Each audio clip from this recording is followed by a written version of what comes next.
What's up, people, and welcome back to the channel. It's been a while. Today we are dusting off the crystal ball and taking a look into the future. Yes, this might be a little bit early, but we're talking about the next wave of NHL stars. The 2026 NHL entry draft might seem like ages away, but the players who will hear their names called on that once again empty stage with buggy video conference are already starting to make noise. This is my preliminary, and I cannot stress that word enough. Top 16. A lot can and will change. Players will hit growth spurts. Some will develop faster than others, and a few hidden gems will undoubtedly emerge. But this is our first snapshot of the 2026 entry draft. These are the names you need to start learning now so you can look like a genius in front of your friends in a couple of years from now. So grab a seat and let's dive in. Kicking things off at number 16, we've got Carson Carrolls, a 6'2", 195 pounds left shot defenseman with a smooth game who put up 35 points in 60 games at 16 years old. He doesn't have the flash of some of the guys higher up on this list, but Carrolls is the type of player who can eat minutes, move the puck, and just make everything look calm on the ice. His value lies in his forward mobility and willingness to take the body and excellent decision making under pressure. He consistently breaks the forecheck with a smart, simple pass rather than always trying the high-risk play. He's the guy that a coach will trust to be on the ice protecting a one-goal lead in the final minute, not because he'll make a highlight reel play, but because he'll be in the right position every single time. Think of him as the anchor of your blue line with a game that projects similar to a Jonas Brodin or something around that. Every draft needs a couple of guys like this. You're not drafting him to blow the doors off. You're drafting him to anchor your blue line for a decade. At 15, we have Lars Steiner. The kid is a 5'10", 5'11" right winger with a strong scoring and playmaking instinct. He has an knack for finding soft spots in the offensive zone and ripping pucks past the goalies before they can get set. His game is built on a foundation of powerful straight line skating, which he uses not only just to beat defenders wide, but also to drive hard into high danger areas of the ice. This is where the power element of his game truly shines. Steiner isn't a perimeter player whatsoever. He has a remarkable capacity to invite contact, using his sturdy frame to shield the pucks and absorb a hit and still make the critical play. He will willingly go to the front of the net and into the corners, demonstrating a compete level that really complements his natural finishing ability. He's got a little bit of that classic Swiss Army knife energy to his game. He's responsible defensively and a tenacious forechecker with a good instinct and power to his game. But at the end of the day, he's still just a 5'10" winger with soft skills that doesn't pop all that much. Next at 14 is Adam Novotny, a powerful left winger who already plays a pro-style game.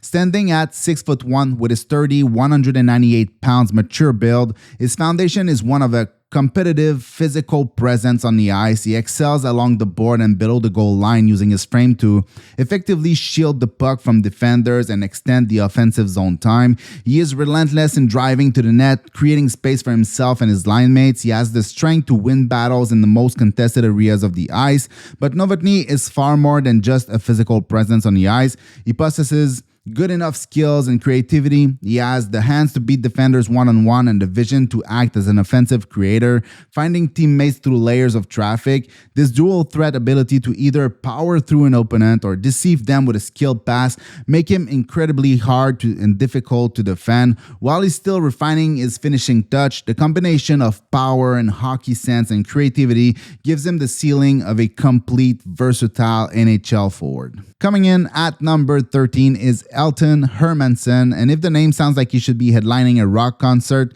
well, his game kind of feels like that a little bit too.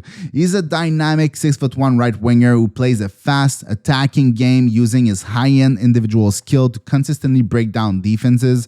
He's the primary offensive driver on his line, taking control of the puck to create dangerous scoring chances for himself and his teammates. But his game is built on more than just skills, though. He's a true dual threat with a powerful shot and the vision to be an effective playmaker. The key to his future development will be to improve his decision making, learning when to make the simple, smart play versus attempting to beat a defender one-on-one every single time. But that creative instinct is the greatest weapon that he has, and it's why he could jump up on this draft board as he learns to channel it a little bit more efficiently. At number 12, we've got Viggo Bjork, and yes, that is an elite name. It sounds like a Bond villain or something like that. Bjork is a 5'10", slippery and crafty center who drives play with his intelligence and skill. With the puck on a string, he has a ton of poise, using his quick first few steps and high-end edge work to elude pressure, spin off defenders, and create space for himself. He's a natural facilitator with great vision, but he's also got a quick release and is more than willing to drive the net himself to finish a play. What gets scouts so excited about him, though, is the advanced hockey brain that ties it all together. He reads the play at a veteran level on both sides of the puck, excels in the face-off circle, and can be trusted on the penalty kill. The only knock on him is his 5'10" frame, but he's still growing and already plays a surprisingly strong game, refusing to be pushed off the puck. Frankly, if he was 6'1", something like that right now, we'd be talking about a top 10 pick all day. That blend of high-end smarts, relentless motor, and dynamic skill make him one of the most intriguing and appealing player in the entire draft. Just missing the top 10 is Chase Reed, a 6'2" right-shot defenseman with size, skating, and some edge. He's a confident puck mover who activates from the back end, loves to join the rush, and can quarterback a power play. While not a high-end skater, his smooth, efficient mobility is a tool that allows him to escape pressure, defend, and control the game in transition. He complements that offense with an aggressive defensive game that took a huge step last season. He possesses all the foundational tools: size, a right shot, and a two-way sense that project him safely as a future top 4 NHL defenseman, making him one of the highest floor player available in the draft. Into the top 10, we've got Daxton Rudolph, one of the many solid right shot D that projects in the first half of the draft. Rudolph is a 6'2", 205-pound right shot defenseman that looks every bit like a modern NHL defenseman. He's big and mobile, using his reach and an active stick to maintain tight gaps and angle attackers to the outside. He is effective at separating opponents from the puck along the board and quickly starting the transition with a smart, simple outlet pass, and sometimes some little bit more elaborated plays stretching the defense between forecheckers. Offensively, he's still a raw project, but the potential is obvious. While his puck decision needs refinement, you can see the flashes of untapped upside when he joins the rush and showcases a powerful shot. That rare combination of size and mobility and sense on both sides of the puck is what makes him so intriguing. He's a classic, safe, but somewhat high-ceiling prospect that NHL teams will want for the blue line at the draft.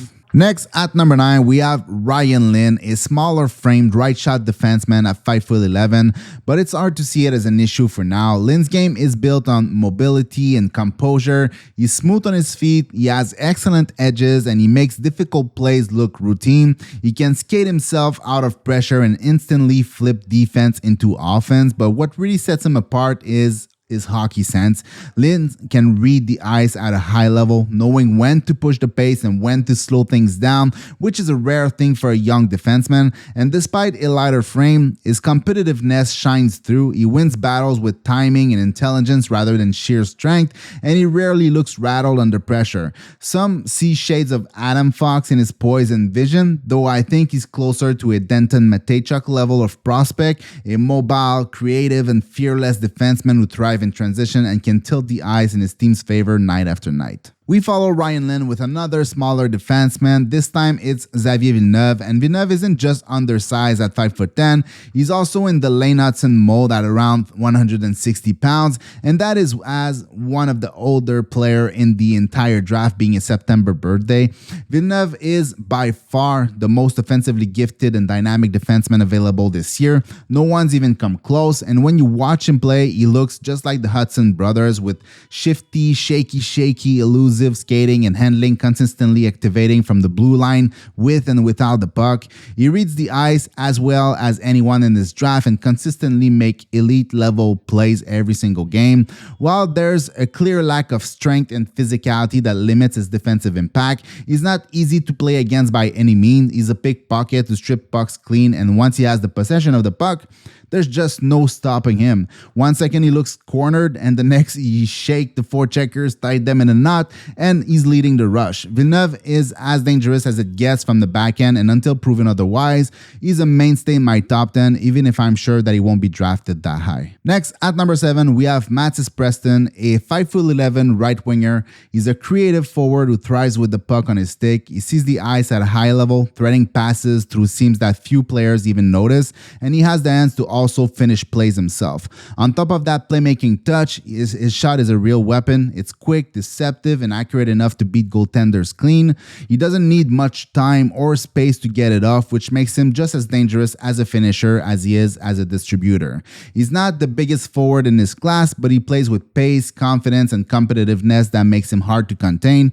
Preston can drive a line by both creating for others or capitalizing on chances himself, and he has the versatility to fit into different roles without losing impact. With his blend of vision, shooting ability, and overall play driving skill set, he has the tools to develop into a legitimate top 6 forward at the NHL level. Next, at number 6, we have Tynan Lawrence, a 6', 185-pound center who obviously doesn't have the biggest frame, but his all-around toolkit makes him one of the most intriguing players in this class. He's a powerful skater with the hands to beat defenders one-on-one, a quick and accurate release that threatens from anywhere on the ice, and the vision to create for teammates in stride. What makes him stand out, though, is his willingness to play inside. He attacks the middle of the ice with purpose, using pace and skill to generate chances rather than relying on size alone. That well-rounded game made him the playoff MVP on a Clark Cup winning Muskegon Lumberjacks team, even on a roster that featured talents like Vaclav Nestrasil and Ivan Ryabkin. He not only drove offense, but he also showed a real commitment to playing on both sides of the puck, taking pride in his defensive responsibilities while still tilting the ice offensively. With his blend of skating, skill, vision, and two-way impact, Lawrence has the upside to develop into a dangerous top 6 forward in the NHL and potentially the best center in this entire draft. First player into the top 5, we have Ethan Belkets, and Belkets is a big, very big winger at 6'5", 225 pounds with a scorer's touch. He owns a very heavy shot with a clean release and the ability to beat goalies clean from distance or in stride when he finds an opening. He's confident pulling the trigger and doesn't need much space to get it off, making him a constant threat in the offensive zone. Belkets isn't an explosive skater by any means, but once he gets going, he's got enough stride and mobility to attack off the rush and keep defenders on their heels. He's got soft hands for a power forward, able to corral puck in tight and finish plays around the crease, while also flashing the vision to make the right pass and the right play under pressure. His game away from the puck is still developing, but the combination of his size, power, and finishing touch gives him the kind of NHL upside that NHL teams really love. Big wingers who can score are always going to be in demand, and Belkets has all the tools to grow into that role at the next level. The skating will need to take a significant step, and so does the offensive sense, but in the end, he's a rare package. And at number 4, we have Ryan Rubrek, the big 6'4" center who stands out for his combination of size and skill. He's strong on a puck, he uses his frame well to protect possession, and is tough to knock off balance, which makes him a very difficult matchup down low. While he's not an overly physical player for his size, he understands how to leverage his body positioning to create space and buy time with the puck on his stick. What makes him especially intriguing is the skill set that comes with that frame. Rubrek has good vision and touch, consistently making plays for teammates, and when he establishes inside positioning, he has the hands and the finishing ability to score. He owns a heavy shot, he can score in multiple ways, he has the offensive instinct to drive a line. With continued growth in his pace, physicality, and consistency, he has the upside to develop into a true top-line center, the kind of player an NHL team can build around. Here at number 3, we've got Keaton Veroff, the prototypical number 1 right shot D, standing at 6'4" and 210 pounds. Veroff has the tools to be the top defenseman in this class. He's a right shot blue liner with size, mobility, and a very strong two-way game, capable of influencing plays at both ends of the ice. He moves well for his size, skates with purpose, and he can make simple plays under pressure while also joining the rush when the opportunity presents itself. What sets him apart is the confidence with which he controls the game. He's physical when needed, but also equally composed with the puck, showing awareness and poise that allows him to dictate tempo and make smart decisions in tight spaces. That said, While Verov is a highly promising prospect, he doesn't quite have the same dynamism or mobility as Matthew Schaefer, whose ability to skate, transition, and create under pressure operates on a whole other level. Nonetheless, Verov projects as a reliable, top-pairing defenseman, the kind of player who can be a steady presence and impact the game in all situations over the long term. And at number 2, we have Ivar Stenberg, a 5'11" winger. Stenberg is pure electricity. He plays with speed and creativity and confidence, constantly keeping defenders on their heels. Every time he touches the puck, there's a chance that something exciting is about to happen. He's dynamic off the rush, skilled in tight spaces, and dangerous as both a shooter and a playmaker, able to finish or set up his teammate with equal effectiveness. What separates him even more is his work along the board and ability to create offense from tough areas on the ice. He battles hard to retrieve pucks, protect the puck well despite his 5'11" frame, and uses his strength and smart positioning to win puck battles and sustain offensive zone pressure. Stenberg combines that physicality with relentless pace and skill, making him difficult to contain. In most draft years, players with his creativity and two-way impact would be a clear number 1. The only reason he isn't sitting at the very top is because of the exceptional talent already occupying that spot. And of course, at number 1, it's Gavin McKenna. He's been on the radar for years and he's lived up to the hype at every single level so far.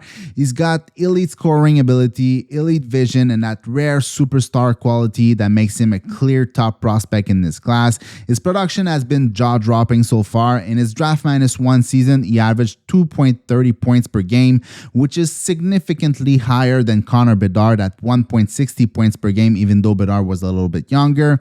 That kind of output speaks not just to the skill, but the hockey intelligence, consistency, and ability to dominate the game. McKenna doesn't just rack up points, he controls the game, he dictates pace, makes highlight reel plays look effortless, and brings the type of creativity and finishing ability that sets the truly elite apart. He's the kind of player NHL teams can build a franchise around. In terms of raw talent and skill ceiling, he's in the Patrick Kane sphere, elusive, dynamic, and capable of changing a game in an instant.